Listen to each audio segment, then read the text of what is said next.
Hello everyone, welcome to Eklavya study point. और आज की इस वीडियो में मैं आप सभी को क्लास 12 की हिंदी से जो अंतराल बुक है और चैप्टर है अपना मालवा खाऊ उजाड़ू सभ्यता में, इसकी इजी समरी करवाने वाला हूं with notes. To the point करवाऊंगा, आपको बिल्कुल भी टाइम वेस्ट नहीं होगा आपका, और जल्दी से जल्दी इंपॉर्टेंट टॉपिक्स कवर करवा दिए जाएंगे।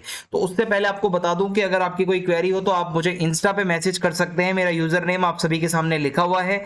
और अगर आपको पीडीएफ नोट्स चाहिए तो आप हमारे Telegram channel class 12 ESP new group को ज्वाइन कर लेना, वहां पे आपको पीडीएफ प्रोवाइड करवा दी जाती है।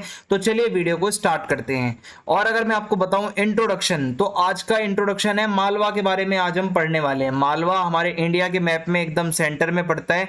आप अगर देखोगे मध्य प्रदेश के साइड यहां पर बिल्कुल, ठीक है।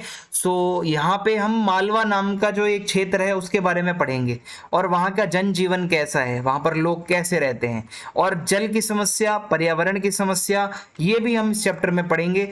और पहले मालवा अलग तरीके से था, बाद में मालवा में बहुत परिवर्तन आ गए, क्या बदलाव आए वो आपको चैप्टर के अंदर पता चल जाएगा। तो चलिए वीडियो को शुरू करते हैं। सो मालवा में बारिश, तो सबसे पहला टॉपिक ही बारिश का दे रखा है। तो जब मालवा में बहुत ज्यादा बारिश हुआ करती थी, ठीक है, मैंने आपको मैप में दिखाया है मालवा कहाँ पे, तो वहां के जनजीवन पर बहुत प्रभाव पड़ता था। देखिए बारिश होती है तो बहुत प्रभाव पड़ता है। यातायात के साधन ठप हो जाया करते थे, लोगों को आने जाने में बहुत कठिनाई होती थी। बारिश होने के कारण गेहूं और चने की फसल अच्छी हो जाती थी, परंतु सोयाबीन की फसल काफी गल जाती थी, सोयाबीन के लिए अच्छा नहीं है। और अतिवृष्टि यानी कि बहुत ज्यादा बारिश होने से नदियों में बाढ़ भी आ जाती है। पानी लोगों के घरों में, दुकानों में मतलब घुस सकता है, आदि में घुस सकता है। और लेखक के अनुसार मालवा में पहले जैसा पानी अब नहीं गिरता। पहले बारिश ज्यादा होती थी, अब उतनी नहीं होती, क्योंकि उद्योग धंधों से निकलने वाली गैसों से पर्यावरण गर्म हो रहा है। वायु प्रदूषण बहुत ज्यादा फैल रहा है, पर्यावरण का संतुलन ही बिगड़ चुका है भाई पूरी तरीके से।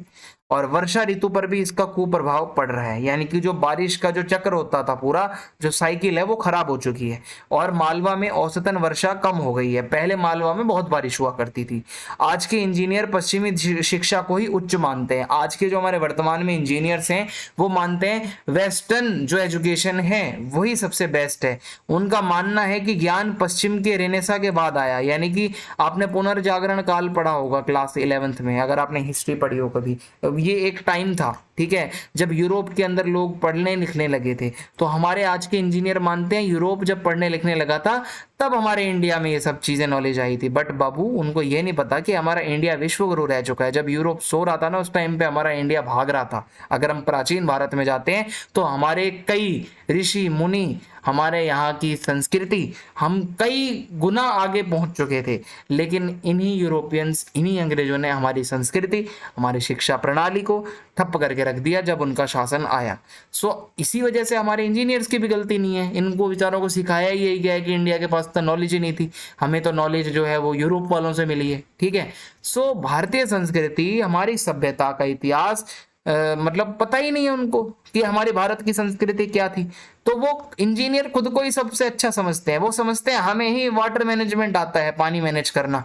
उन्हें ये नहीं पता विक्रमादित्य, राजा भोज, मुंज, ये ऐसे राजा थे जिन्होंने रेनेसा का टाइम आने से पहले ही पानी बचाने के बहुत जुगाड़ बनवा लिए थे। भाई मैं आपको बताऊं, पठार पर पानी रोकने के लिए तालाब बनवाए जाते थे, बावड़ियां बनाई जाती थी। देखो ये राजा महाराजाओं ने बनवा रखा है, यहाँ पे पानी स्टोर होता था बावड़ियों में, ठीक है। तालाब बनाए जाते थे, सरोवर बनाए जाते थे। ये यूरोपियंस ने बताया था क्या हमें? यूरोपियंस से कई पहले हमारे यहाँ पे राजा आ चुके हैं जिन्होंने ये सब काम पहले ही कर दिया था, ठीक है। और बरसात का पानी रोककर धरती के जो गर्भ का पानी है, जो अंडरग्राउंड वाटर है, वो भी सेफ होता है।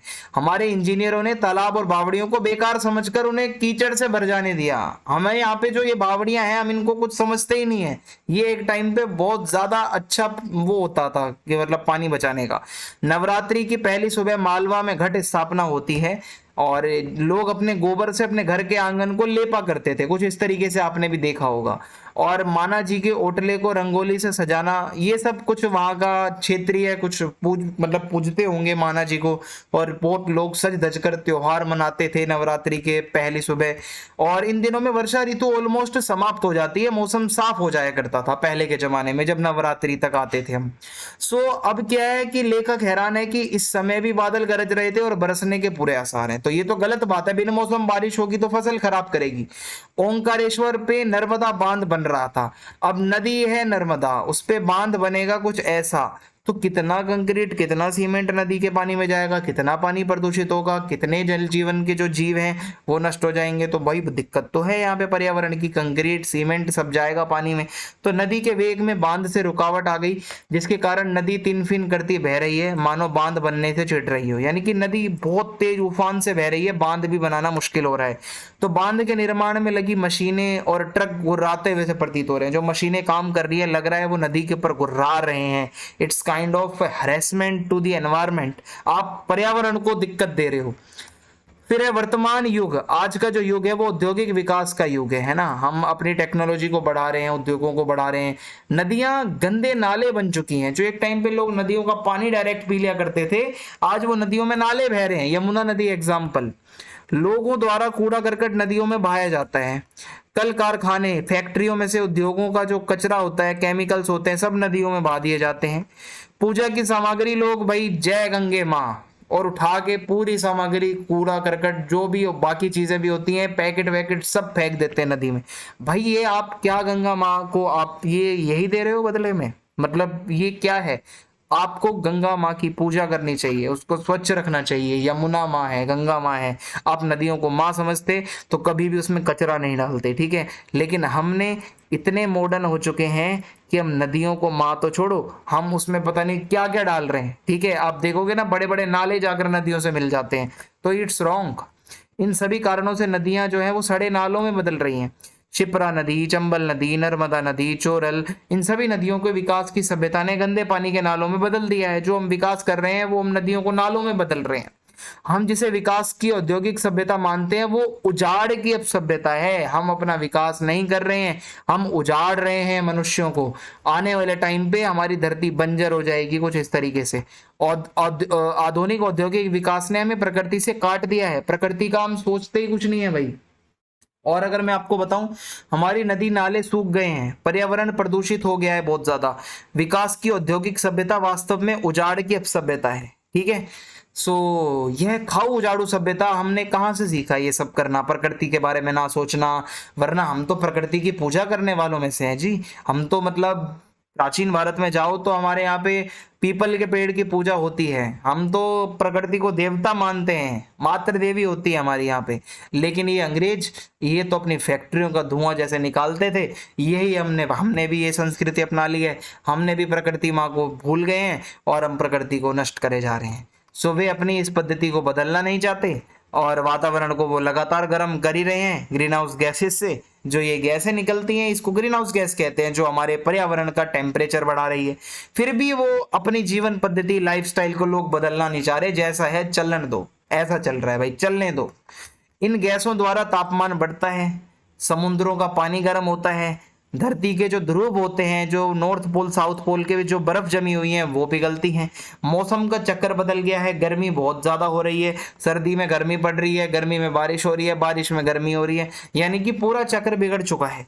लद्दाख में बर्फ की जगह पानी गिर रहा है। मालवा में अब डगडग रोटी पग पग नीर नहीं मिलता। पहले मालवा में क्या होता था, बहुत अच्छी खेती होती थी, हर थोड़े थोड़े समय पे आपको बारिश मिलती थी। वो अब ऐसा नहीं होता। तो ये हमें बताने की कोशिश में है लेखक कि हम अमेरिका और यूरोप की नकल करते रहे और हमने अपनी जीवन पद्धति, अपनी संस्कृति, अपनी सभ्यता को जो अपना रखा है, ये पर्यावरण के लिए नुकसानदायक सिद्ध होगा। हम सभी मनुष्य, समस्त मनुष्य जाति के लिए, प्रजाति के लिए ये एक बहुत बड़ी समस्या हो जाएगी और हो भी रही है। तो आप इस चीज पे ध्यान दें। यही इस चैप्टर का मैसेज था। अगर आपको अच्छा लगा हो चैप्टर तो आप चैनल सब्सक्राइब करके वीडियो को लाइक करें, वीडियो को शेयर करें और कमेंट बॉक्स में फीडबैक जरूर लिख देना यार। जय हिंद, जय भारत।